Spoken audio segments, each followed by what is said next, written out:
হচ্ছে চূড়ান্ত প্রেস বিজ্ঞপ্তি। দেখতে পাচ্ছ তোমরা 27 তারিখে প্রকাশিত আন্তঃশিক্ষা বোর্ড সমন্বয় কমিটি কর্তৃক। তো শিক্ষার্থী বন্ধুরা, এটাই চূড়ান্ত। দেখো এখানে স্বাক্ষরও করেছেন প্রফেসর সৈয়দ আখতার রহমান 27/7/2026 তারিখে। আমি তোমাদেরকে বিজ্ঞপ্তিটি জানিয়ে দিচ্ছি এবং গুরুত্বপূর্ণ কয়েকটি তথ্য আমি তোমাদেরকে দিচ্ছি। ভিডিওটি স্কিপ না করে সম্পূর্ণ ভিডিওটি একটু মনোযোগ সহকারে দেখবে, যেহেতু ছোট্ট ভিডিও। তোমরা অবশ্যই খুব অধীর আগ্রহে আছো রেজাল্ট প্রকাশের জন্য। আর এখন যে তারিখটা দিয়েছে, এই রেজাল্ট কি আদৌ এই তারিখে প্রকাশ হবে নাকি চেঞ্জ হওয়ার সম্ভাবনা আছে, এ নিয়ে আমি তোমাদেরকে ফাইনালি একটি চূড়ান্ত যে কথাটা সেটি আমি তোমাদেরকে জানিয়ে দেব। সেজন্য ভিডিওটি স্কিপ করবে না। তোমরা এটা দেখতেই পাচ্ছ যে তারিখ হচ্ছে 27/7/2026।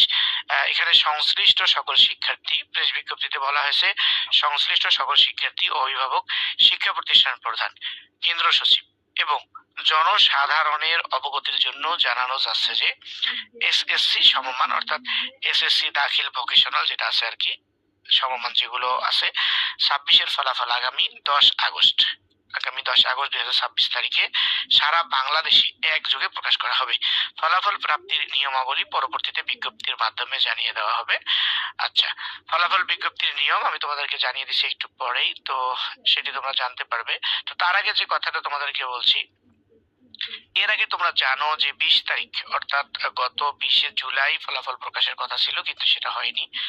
এই কারণে তোমাদের প্রত্যেকের মনে হয়তো ডাউট থাকতে পারে যে এই 10 তারিখেও হবে কিনা, যেহেতু একটা লং ডেট। আজকে মাত্র 27 তারিখ, 10 তারিখ বলতে এখনো 13টা দিন বাকি। এই কারণে তোমরা হয়তো মনে করতে পারো এটা আবারও ডেট চেঞ্জ হওয়ার সম্ভাবনা আছে কিনা। সেই ক্ষেত্রে আমি তোমাদেরকে এক কথায় যদি জবাব দিই তাহলে বলবো যে না, এই ডেট আর চেঞ্জ হওয়ার কোনো সম্ভাবনা নেই।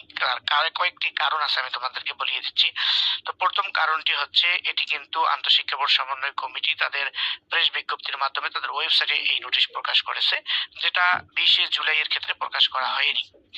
কেন হয়নি? 20শে জুলাই রেজাল্ট প্রকাশ হবে সেটি কিন্তু কোনো বোর্ড বলেনি। আন্তঃশিক্ষা বোর্ড কেন্দ্র আন্তঃশিক্ষা বোর্ড কমিটিও কিন্তু সেই সম্পর্কে কোনো তারিখ জানায়নি। সেটি শুধুমাত্র শিক্ষামন্ত্রী এহসানুল হক মিলন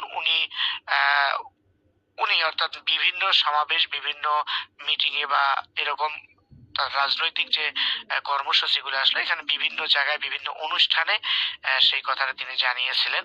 আমরা সেটাকে কেন্দ্র করে কিন্তু 20 তারিখ ফলাফল প্রাপ্তির আশা করছিলাম, যেটা সম্ভব হয়নি। কারণ যারা পরীক্ষার ফলাফল প্রস্তুত করে তারা হয়তো সেই সময়ের মধ্যে সেটা প্রস্তুত সম্পন্ন করতে পারেনি। আর একটি কারণ হচ্ছে যে এখন এই 10 তারিখে চেঞ্জ হওয়ার কোনো সুযোগ নেই। তার কারণ হচ্ছে শেষ পরীক্ষার এসএসসি পরীক্ষার 2 মাসের ভিতরে ফলাফল প্রকাশ করার কথা এবং সেটা প্রত্যেকবারে করে থাকে। এবার কিন্তু সেই ডেটটা অলরেডি পার হয়ে গেছে, অর্থাৎ 25 তারিখ। গত 25 তারিখ থেকে 2 মাস সম্পূর্ণ হয়েছে, অর্থাৎ 60 দিন। গত 25 তারিখ থেকে 60 দিন সম্পূর্ণ হয়েছে এবং 10 আগস্ট অর্থাৎ প্রায় 2.5 মাসের মতো হয়ে গেছে। সুতরাং এদিক দিয়েও এই তারিখটা চেঞ্জ করার কোনো হয়তো মানসিকতা থাকবে না তাদের। এটা চেঞ্জ করতে গেলে তারা বিব্রতকর একটা পরিস্থিতির মুখোমুখি হবেন। এই কারণে এই ডেটটা চেঞ্জ হওয়ার কোনো সম্ভাবনা নেই। 3 নাম্বার কারণ হচ্ছে যে আগে কিন্তু ফলাফল প্রস্তুত করে এর একটা সারসংক্ষেপ, অর্থাৎ মূল যে জাস্ট ফলাফল যে নির্দিষ্ট সেটা কিন্তু বোর্ডে হস্তান্তর করা হয়। তখন কিন্তু বোর্ড একটা মিটিং করে তারিখ প্রকাশ করে, কিন্তু সেটি আগে করা হয়নি আর সে সম্পর্কে কোনো নিউজও প্রকাশ করা হয়নি। আজকে 27 তারিখ, সেই ফলাফলের কপি কিন্তু বোর্ডে হস্তান্তর করা হয়ে গেছে অলরেডি। আর বোর্ডে যেহেতু ফলাফল প্রস্তুতের কপি আছে, এখন শুধু ফলাফল প্রকাশের পালা। হয়তো তারা নানান চিন্তায় বা নানান হয়তো ব্যস্ততার কারণে বা যে কোনো কারণে ডেটটা একটু পিছাই দিতে বাধ্য হয়েছেন। যে 10 তারিখ নির্ধারণ করছেন, এই 10 তারিখ এদিক দিয়েও আর পিছানোর কোনো সম্ভাবনা নেই, কারণ ফলাফল প্রস্তুত। শুধুমাত্র এটি একটি আনুষ্ঠানিকতার মাধ্যমে এটি প্রচার করা হবে বা প্রকাশ করা হবে। এদিক দিয়েও এই ডেটার চেঞ্জ হওয়ার সম্ভাবনা নেই।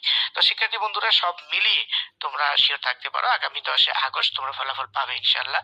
তোমাদের সবার জন্য শুভকামনা থাকবে। তোমরা সবাই তোমাদের কাঙ্ক্ষিত রেজাল্ট, অর্থাৎ আমি আশা করি তোমরা সবাই প্লাস নিয়ে পাশ করো, সেই প্রত্যাশা তোমাদের সবার জন্য।